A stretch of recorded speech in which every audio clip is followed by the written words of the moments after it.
question that I wanted to ask you when I said that I might seem like the devil's advocate, but for our skeptical viewers, anybody out there who's like, they're teetering on the edge, is this stuff real or is it not real? When you say that that you picked your parents, how do you know that? It's a feeling. It's an awareness. It's something that resonates just deep within my soul. And I have a lot of people, and I've had people in the past, and will continue to, and I'm sure that are skeptical. And I really do personally tend to be a skeptic at heart myself. Yep, me too. And I think that that's healthy. I don't struggle with that or feel challenged by that, because I really do feel like people need to have their own experiences, and whatever experience they have at that particular time becomes their truth. And so my mission never has been about trying to prove that this is real or not. Right. My purpose is more in being present with myself and growing and aligning and connecting with my source. And as I do that, I may be a support or a guide for others that feel in alignment with what I'm doing. And for those that aren't, that's okay with me. I know that there's students of mine right now that 10 years ago couldn't have heard a word I said. I bet. And so I think that it's always about honoring where we are. And sometimes that's hard to do, and sometimes it's hard to do, with people in your families and friends, and you get excited about something. One of the best lessons I ever learned after I found the Heal Your Life book when I was so young, and I'd had such a struggle, and I was in an alcoholic relationship, and I was with a guy that just struggled with that alcoholism and didn't work, and so I lived in a shack, and I had this baby, and I was on food stamps and welfare, and we had mice running over our feet, and I didn't have a bed. I mean, it was just not a great existence, and that's when this You Can Heal Your Life book dropped into my hands, and I remember afterwards and doing that work for a couple of years and getting really positive and making so many changes, and I was like, oh my God, everybody in the world needs this. So I finally, after I got out of that place and got off of welfare and got into a comfortable place, I bought the books for everybody that I knew, and I thought, oh my God, this is going to help you because you're so messed up here, and this is going to help you because you're so messed up here, and you need help over here. Yeah, but I'm not that bad, right? Yeah.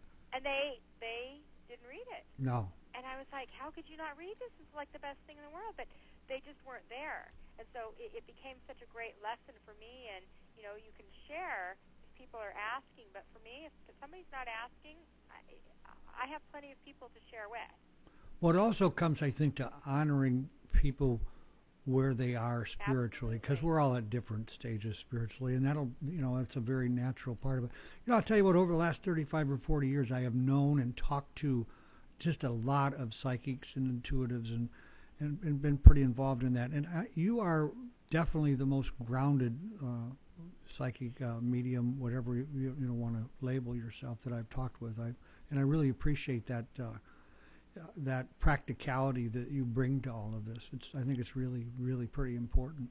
Well, I do have 2 sons and a husband and my dog. And they tend to keep you that way. They all keep me grounded. And my husband is skeptical at heart too, and he has his own challenges around, and some of this stuff scares him. And so it's been very good for me as a teacher, I think, to have somebody in my life that I can learn so much from and love unconditionally that isn't similar to me, and it causes me to expand and to grow and to understand and to have compassion and to be accepting of his journey that's different than mine, but he's no less spiritual. Well, I'm sure of that, yeah. It's a whole different form. Well, the other thing that must really do for you is it must cause you to become stronger in what you do and who you are in order to be able to have compassion in the middle of all that.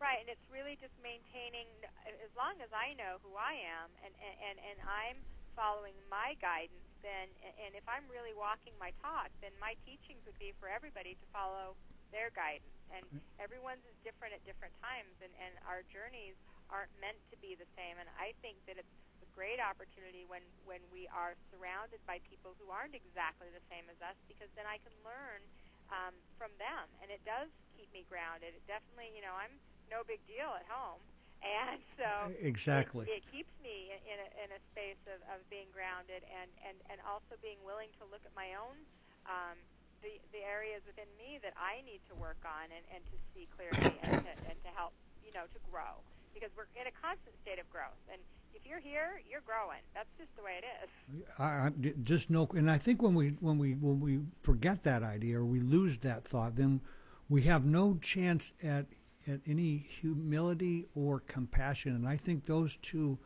are essential to any kind of a real spiritual journey. I think that that's what we're supposed to be doing. Yeah, I agree completely. Yeah, and that's no easy job. However, it's no, not easy. But I think that for many of us, we know that is the job. Easy was never what I signed up for. well, the other part of that too, though, is that it isn't easy. But I find that it's easier than when I was trying to defend all that part of me. That was harder. That's that's actually a really good point, because that resistance is always harder. Absolutely. Hey, I got a little curious. You were on George Norrie's show, Coast to Coast. Yeah. Give me what about your experience with there? How did you find George? It was a few years ago, about 3 years ago, and I was on with the Find Me group. He was really quite interested in the work that we were doing. I bet. I do feel like he has really helped to. I mean, there are some things even in my own space that are out there. Yes. That he, that he sheds light on. But he really was supportive of our group and of the intention behind it. So I really enjoyed the conversation. He was very knowledgeable. Also, he'd done a lot of research and knew what we were and what we were doing, what we were about, and I think that he serves a great purpose in showing the extremes of so many different ways of thinking. Yeah. That I really think that we need, because it helps people see the diversity, and we're meant to be that way. That's how we grow. Yeah, it's so interesting how diversity can frighten us so easily, and it's like there's no way you're going to have anything except diversity, and the only thing really is a kind of a surrender to that, and to begin to celebrate it as opposed to fight it. We're going to run out of time here shortly. I don't know, we got 2 or 3 minutes left. What do we got left, Tom? We got about 3 minutes left. What I would like to do is give you the 3 minutes here. If there's anything that you would like to talk to our audience about, anything, because there's so much we haven't touched on. We could have another hour easily. Maybe you can just kind of share that with us if you'd like. And if there's not, I got plenty of questions for you.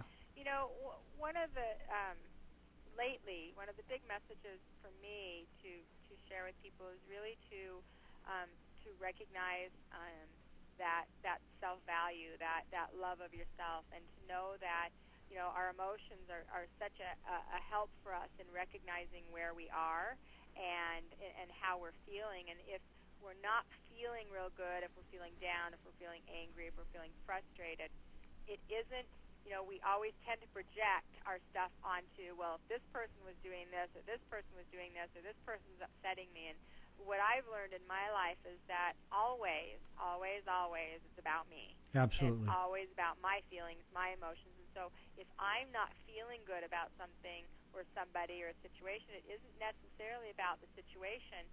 The reason that I don't feel good is because I am not being who I really am. So whether that's I'm being in judgment, or I'm being critical, or I'm being harsh, or whatever, it's pulling me away from who I really am. And so the more that we can recognize within ourselves where our feelings are, we get to create it. If you can create the mess, you can heal the mess. If you can create the disease, you can heal the disease. And so it puts the power back in our hands instead of the hands of whoever is doing whatever.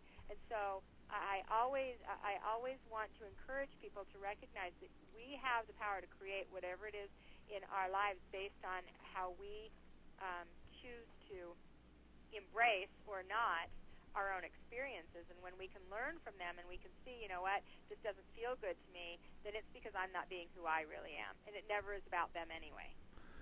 That's such a great point to come to the end of the show on. And you know what, Sonny, that gets back to the whole importance. I don't think you can really travel this spiritual path without having that kind of awareness that you're okay, because trust in what's going on the interior level is so vital to being able to follow that path. I think that's hugely important. Well, listen, it's unfortunate we've run out of time. I've just totally enjoyed my conversation with you. And if at some point in the future we're gonna contact you and get you back on here, that'd be great. I'd love to. I enjoyed it as well. Okay, and thank you so much for joining us tonight. And you be sure and have a great week. Okay. Thanks so much. You too. Yep. Thank you. Take care. Well, that was a great interview, Tom. A great conversation. What an interview is a conversation. And I like conversations so much better than I like interviews. And she just brings so much to the table. I've got probably another 20 questions that I could have asked Sonny easily, and that I know that you would have been interested in hearing about. So it looks like we've come to the end of another show. Gosh, the time is going so fast. It's what, close to the middle of August already. This year is like more than half over. It's amazing how quickly all this is going. So be sure and come back next week. I've got another great guest lined up. I tell you what, the show's producer Tom Johnson just does such a great job of finding and bringing really quality, good people here to the show, and I have a really good time. I am living the middle of my dream. I hope you're in the middle of your dream. If you're not, think about getting on there. And be sure and come back next week. And in the meantime, don't forget to accentuate the positive and have a fantastic week.